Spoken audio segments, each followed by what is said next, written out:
certain things that you think are hidden. I wonder if you've thought of this angle of your personality.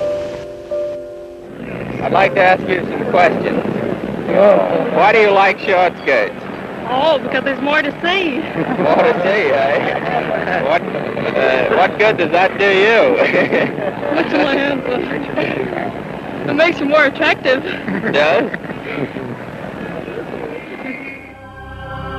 In 1927, an American journalist wrote, "A change has come over our democracy. It is called consumptionism. The American citizen's first importance to his country is now no longer that of citizen, but that of consumer." The growing wave of consumerism helped in turn to create a stock market boom.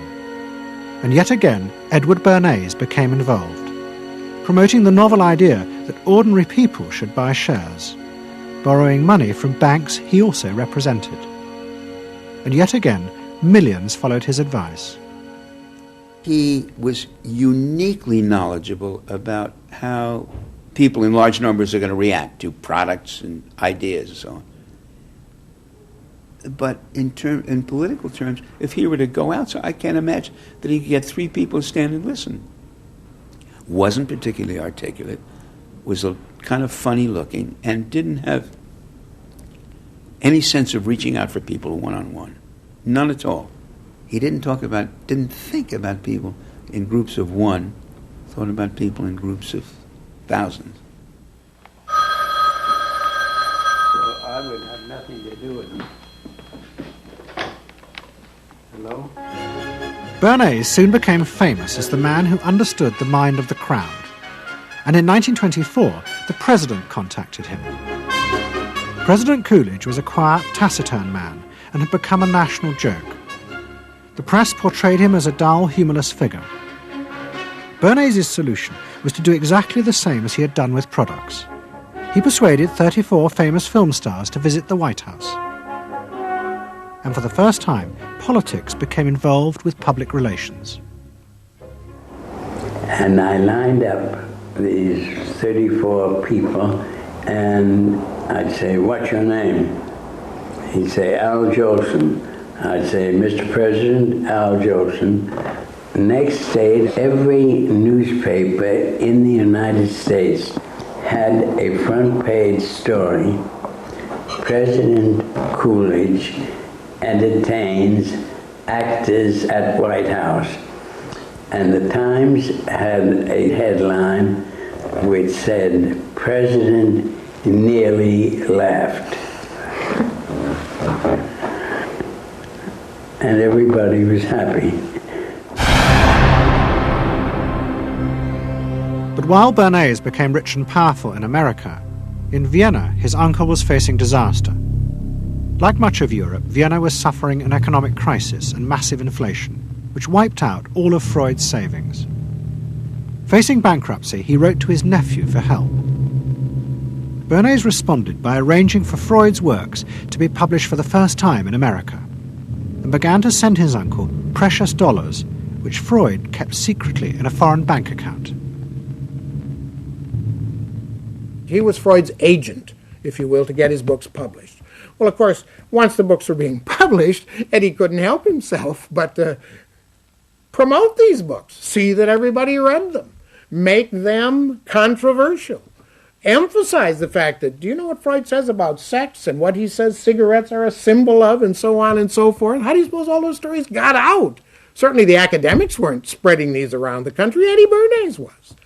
Then, when Freud became accepted, well then, of course, to go to a client and say, "Well, Uncle Siggy," see, then that had some cachet. But notice there, first Eddie created Uncle Siggy in the U.S., made him acceptable, secondly, and thirdly, then capitalized on Uncle Siggy. Typical Bernays performance. Bernays also suggested that Freud promote himself in the United States. He proposed his uncle write an article for Cosmopolitan, a magazine that Bernays represented, entitled "A Woman's Mental Place in the Home." Freud was furious. Such an idea, he said, was unthinkable. It was vulgar, and anyway, he hated America.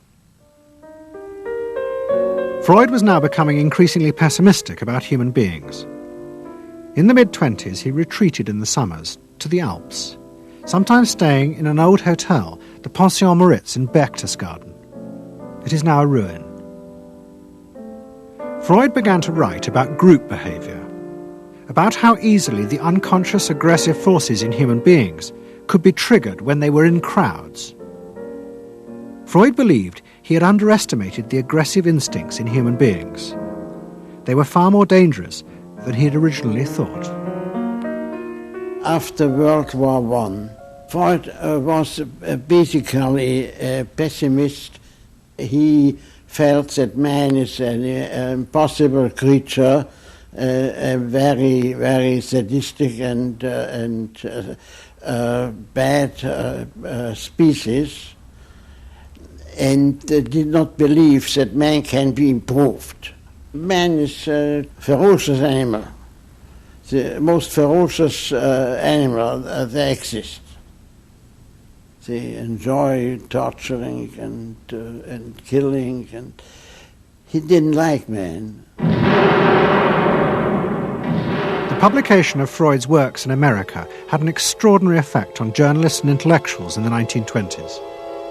What fascinated and frightened them was the picture Freud painted of submerged, dangerous forces lurking just under the surface of modern society.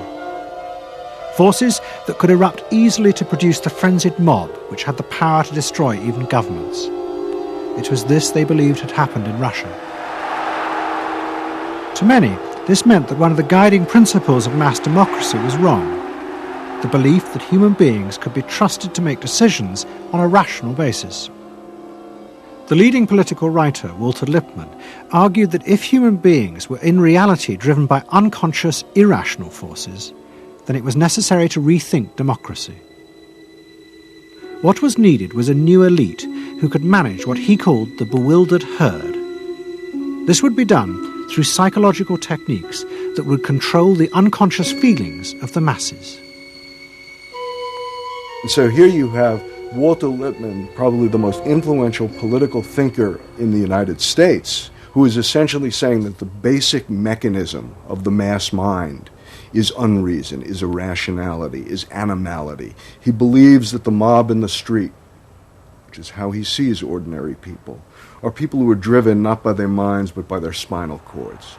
The notion of kind of animal drives, unconscious instinctual drives lurking beneath the surface of civilization.